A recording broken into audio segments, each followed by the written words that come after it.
Kericuhan terjadi antara saksi partai politik dengan anggota Panitia Pemilihan Kecamatan atau PPK di Bulukumba, Sulawesi Selatan. Adu mulut dipicu adanya perbedaan jumlah suara, di mana data suara tidak sah yang dimiliki saksi parpol tidak sesuai dengan angka suara C1 Plano yang diupload oleh PPK. Di Serang, Banten, 4 TPS melakukan pemungutan suara ulang. PSU dilakukan karena diduga terjadi pelanggaran pemilu, di mana ditemukan pemilih yang tidak terdaftar dalam DPT serta data pemilih meninggal dunia namun digunakan orang lain untuk mencoblos surat suara DPRD. PSU di Kota Serang atas rekomendasi Bawaslu Kota Serang kita ada 4 lokasi ya. Yang pertama di TPS 1 Kelurahan Banjarsari, Kecamatan Cikocok Jaya.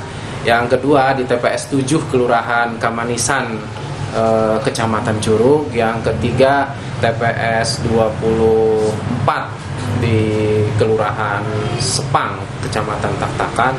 Dan yang terakhir di TPS 5 Kelurahan Bendung, Kecamatan Kasemen. Tak hanya masalah penghitungan suara di lapangan dan penyalahgunaan hak suara, perbedaan hasil penghitungan suara dan di situs KPU juga menjadi sorotan. Sistem rekapitulasi suara pemilu 2024 atau Sirekap pun menimbulkan tanda tanya. Sekjen PDIP, Hasto Kristianto menyebut, PDIP akan mengawal terus penghitungan suara pemilu 2024 mengingat sistem penghitungan KPU banyak yang meragukan. Ya, terus kami lakukan pencermatan meskipun sistem perhitungan dari KPU banyak yang meragukan dan dipakai dengan berbagai algoritma tertentu, tetapi kami terus kawal suara rakyat, suara Tuhan. Termasuk kemarin sempat penghentian rekapitulasi itu, Pak? Ya, kami juga berkirim surat hari ini ke KPU, nanti kami sampaikan. Banyaknya sorotan terhadap perbedaan data hasil suara membuat KPU bereaksi. Komisioner KPU, Betty Epsilon Idrus menyebut, perbedaan data terjadi jika ada satu KPPS yang menginput data yang tidak sesuai dengan angka yang sebenarnya dalam satu dapil. Ada pula faktor lainnya, seperti banyaknya pemegang akun yang tersebar di 800.000 lebih TPS, hingga jaringan internet dan telepon seluler petugas KPPS. Tapi KPU memastikan seluruh data sistem informasi rekapitulasi atau Sirekap pemilu 2024 tersimpan secara aman di pusat data yang berada di Indonesia.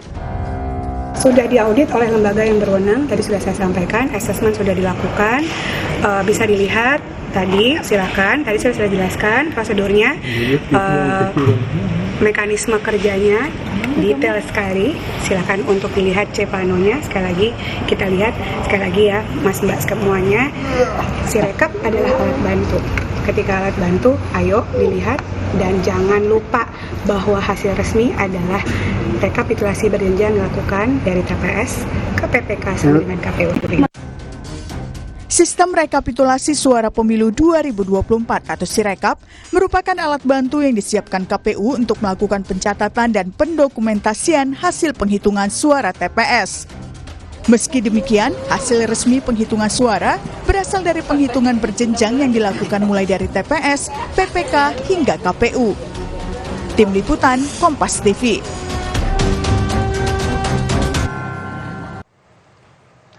Pemungutan suara pemilu 2024 telah selesai, tapi sejumlah masalah masih mengikuti, mulai dari penyalahgunaan hak suara hingga perbedaan hasil penghitungan suara di lapangan dan juga situs KPU yang diterapkan dalam sistem informasi rekapitulasi suara di KPU.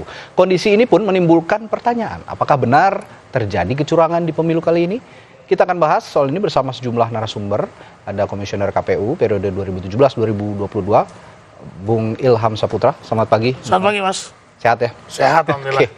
Di sambungan virtual juga ada anggota Dewan Pembina Perludem, Titi Anggreni, dan pakar IT dari Sisrek, Pratama Persada. Selamat pagi, Mbak Titi, Mas pagi. Pratama. Radi, pagi, semuanya. Mas Radi, Mas Pratama, Pak Ilham. Ya, saya ke Bung Ilham dulu deh. Ini KPU sebut banyaknya pemegang akun ini membuat Sirekap datanya tidak sinkron dengan yang ada di lapangan. Apa alasan ini logis sebagai alasan mereka di saat Sirekap ini jadi perbincangkan dan kritik publik, mengundang kritik publik begitu ketika datanya juga tidak sinkron antara TPS yang sudah dihitung dengan Sirekap sekarang. Ya, kalau saya berdasarkan pengalaman ya, penggunaan Sirekap yang dilakukan pada periode kami itu dilaksanakan atau digunakan pada Pilkada 2020 lalu. Dan itu seperti biasa kami juga melakukan disclaimer bahwa ini hanya alat bantu dan ini adalah pengembangan dan pengalaman evaluasi kami dari penggunaan situng ketika Pileg Pilpres 2019 sebelumnya. Jadi kami merasa bahwa perlu dicari alternatif teknologi yang kemudian bisa lebih transparan dan juga memudahkan pemilih untuk bisa mengupdate informasi hasil perolehan suara day by day. Nah, tetapi pengalaman kami pada 2020 lalu ketika menggunakan Sirekap, itu akunnya hanya dipegang oleh satu KPPS. Waduh. Nah, ini penting yang saya kami sampaikan ke KPPS sehingga hanya dia saja yang kemudian bisa jadi yang bisa memfoto itu hanya satu petugas. Gitu, yang punya HP atau ya HP yang kemudian sudah memenuhi syarat ke klasifikasi atau kemudian bisa memang digunakan sebagai alat pengguna Sirekap. Seperti itu. Nah, walaupun Sirekap ini disclaimer adalah hanya untuk sebagai pembanding, sebagai alat transparansi, tetapi kemudian masyarakat pertama tidak disosialisasikan. Buat apa sih penggunaan Sirekap? Ya, sekarang orang ribut dan ramai kemudian bahwa banyak sekali perbedaan data, perbedaan perolehan suara yang ada di Sirekap yang melonjak lah, kemudian tidak make sense, kemudian juga ada suara yang melebihi dari jumlah DPT di TPS, misalnya seperti itu. Nah, pengalaman kami penggunaan Sirekap pada tahun 2020 lalu, kami melakukan uji coba yang lumayan masif, gitu ya, uji coba di daerah-daerah, dan memang penggunaan kami hanya untuk pilkada yang memang skopnya lebih kecil ya. Nah kemudian setelah itu kami evaluasi dan kami juga menggunakan ITB tetap sebagai provider Sirekap ini. Kami diskusi lagi dengan mereka dan pada tahun 2021 akhir dan 2022 kami juga ketemu dengan rektor kembali untuk mengembangkan apakah mungkin Sirekap ini kita gunakan pada Pilpres dan Pileg 2024.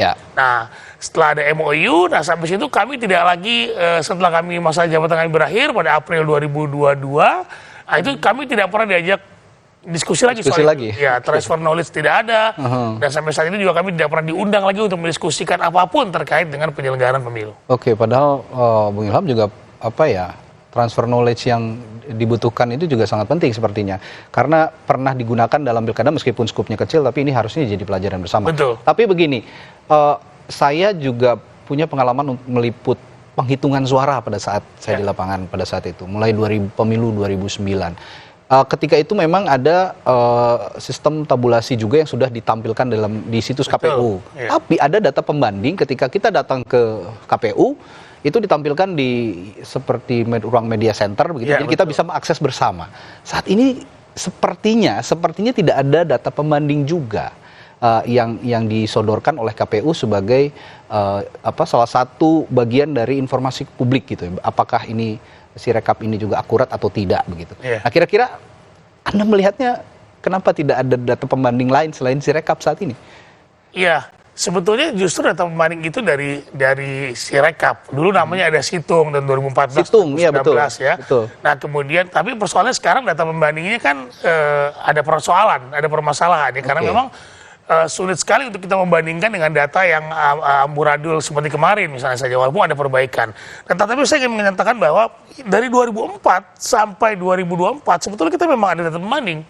Ya 2004, 2009 walaupun memang tidak maksimal hasil scanan dulu belum situng namanya dulu.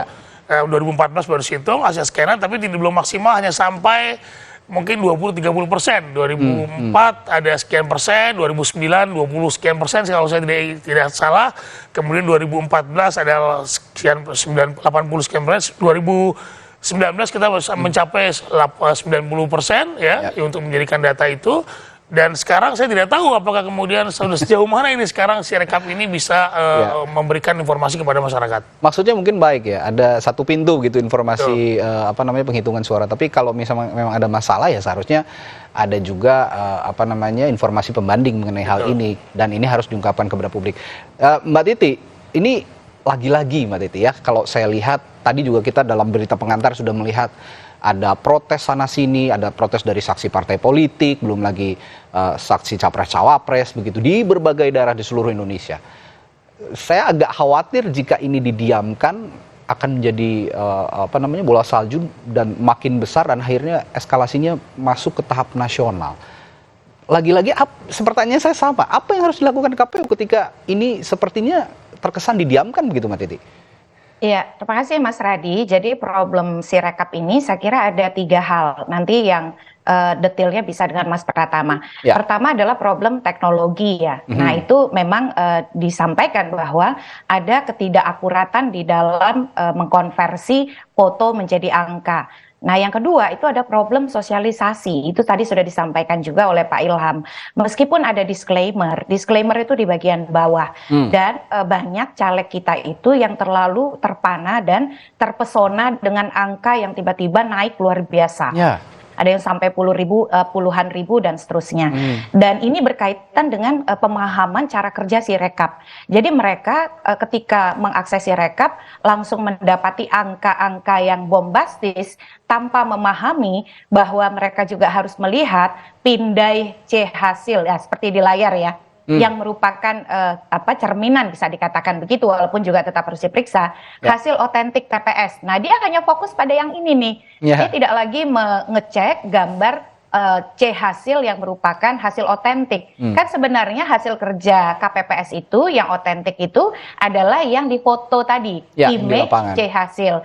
Tapi karena cara kerja itu tidak dipahami oleh caleg dan bahkan oleh publik dan itu wajar. Karena mereka tahunya Sirekap itu produk resmi dari KPU ketika mereka membuka. Nah data-data yang seperti di layar ini kan mencerminkan perolehan suara caleg. Seolah-olah itulah yang final, padahal kan tidak demikian.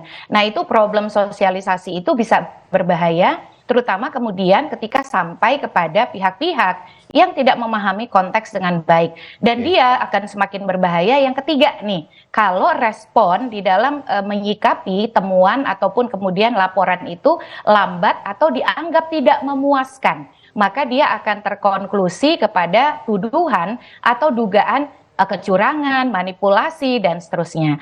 Jadi ini juga yang menjadi catatan berikutnya Mas Radi. Nah saya kira yang harus dilakukan oleh KPU mau tidak mau adalah bagaimana memperbaiki satu teknologinya sendiri ya supaya lebih akurat dan lebih meyakinkan dan tidak ada lagi distorsi-distorsi. Apakah itu bisa atau tidak? Mari kita tanya Mas Pratama. Yang kedua adalah mengintensifkan sosialisasi cara kerja Sirekap ini setelah memperbaiki kinerja Sirekap, perbaiki sosialisasi, perbanyak informasi publik, public outreach. Kan di KPU punya divisi hubungan lembaga dan masyarakat kan, partisipasi masyarakat, manfaatkan dong begitu.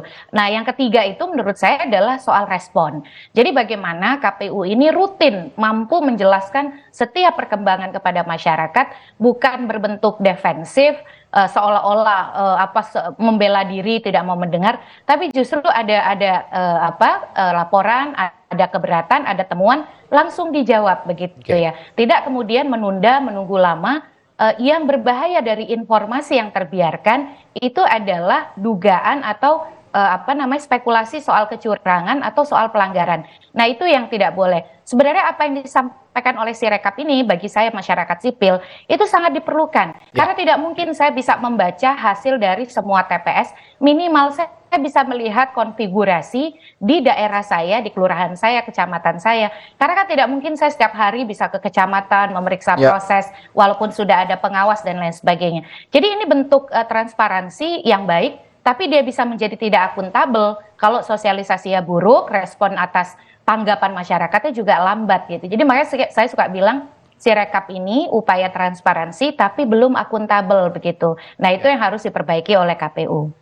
Baik, saya sepakat dengan Mbak Titi bahwa saya juga tiap hari mengakses Sirekap ini untuk memantau pergerakan suara para calon anggota legislatif, lalu capres-cawapres begitu ya, karena perkembangannya juga menarik untuk diamati, terutama kami media juga ingin tahu begitu ya, apakah parpol A atau parpol B dan C ini lolos ke parlemen, termasuk caleg-caleg yang mendapatkan kursi siapa saja. Tapi ya itu tadi, saya menyambung pertanyaan Mbak Titi ke Mas Pratama. Mas Pratama, jika yang dikatakan Mbak Titi, pertanyaan Mbak Titi tadi, distorsi yang harus dieliminasi, yang harus diantisipasi oleh KPU dalam sistem informasi rekapitulasi ini sebenarnya apa saja? Ya, jadi sebenarnya saya setuju dengan Mbak Titi bahwa fitrahnya itu si rekap ini bagus gitu untuk transparansi supaya masyarakat tahu. Cuma KPU tidak berpikir sebelumnya, tidak memperencanakan bahwa TPS-nya itu ada 823.000 lebih. Handphonenya menggunakan handphone petugas KPPS yang beda-beda, kameranya kadang-kadang buram, handphonenya banyak malware dan lain-lain begitu. Sehingga ada kemungkinan kesalahan baca karena teknologi OCR dan OMR ini bukan teknologi yang bagus banget juga begitu, sudah lama teknologi ini gitu. Ada kesalahan baca. Nah, kesalahan fatal dari aplikasi Sirekap ini adalah tidak adanya error checking atau error handling ketika suara dalam satu TPS itu melebihi dari 300. Ini kan lucu. Ini apa namanya pembuatan formulasi yang sangat sederhana, aturannya satu TPS 300 harusnya nggak boleh dong. Kalau sampai lebih dari 300, artinya apa? Artinya akan error. Nggak bisa tuh di input, nggak bisa tuh di submit gitu. Nggak bisa tuh apa namanya dikirimkan. Nah, harusnya ada itu. Itu tidak dilakukan yang pertama. Sehingga apa? Sehingga petugas KPPS ketika mereka memfoto, kemudian dia tidak bisa mengedit, apalagi di pilpres, pemilu pilpres mereka nggak bisa mengedit. Ini juga kan nanti akan saya apa namanya sampaikan. Tidak bisa mengedit, dia terpaksa harus mengirim. Sehingga apa? Berantakan hasilnya. Ada yang nambah 800, ada nambah 900, ada sampai 3,5 juta. Saya punya beberapa datanya. Saya mengumpulkan ada sekitar 103 data gitu dari 103 TPS yang suaranya memang berantakan berubahnya. Kemudian yang kedua, kalau Sirekap ini hanya digunakan sebagai alat bantu, ya, ini selalu disampaikan oleh KPU, kemudian disampaikan oleh Bawaslu. Ya udah dong, kalau memang sebagai alat bantu nggak usah berpikir terlalu kenceng dong. Ya udah berikan aja gitu. Atau ya sudah nggak usah kasih gitu, ya kan? Kasih aja lembar C hasilnya, nggak usah rekap-rekapannya tulisannya yang bikin error.